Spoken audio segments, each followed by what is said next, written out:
আমরা এই যে মানুষের জন্য ওয়েলফেয়ার সোসাইটির মাধ্যমে আমরা যে পিছিয়ে পড়া শিশুদের পাঠশালা প্রতি শনিবার রবিবার আমরা এখানে পড়াতে আসি, সেই সমস্ত বাচ্চা পথ শিশু এবং আমাদের এখানে পিছিয়ে পড়া শিশুরা এখানে পড়াশোনা করে।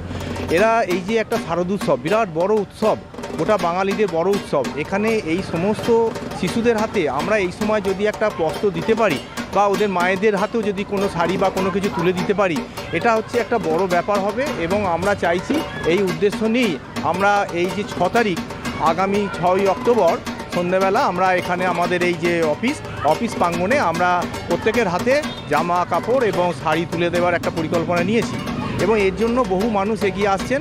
আমরা চাই আপনারা যারা যারা পারবেন প্রত্যেকে এগিয়ে আসুন, কারণ আজকের এই উৎসব এটা সকলের উৎসব এবং এই উৎসবে ওদের মুখে হাসি যাতে ফুটিয়ে তুলতে পারি তার জন্য আমরা চেষ্টা করছি।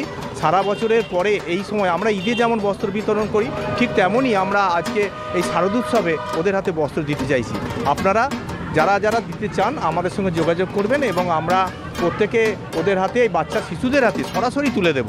এটাই আমাদের একটা বড় ব্যাপার আর কি। আমি তাপস কুমার পাল, এই পিছিয়ে পড়া শিশুদের পাঠশালার প্রধান শিক্ষক।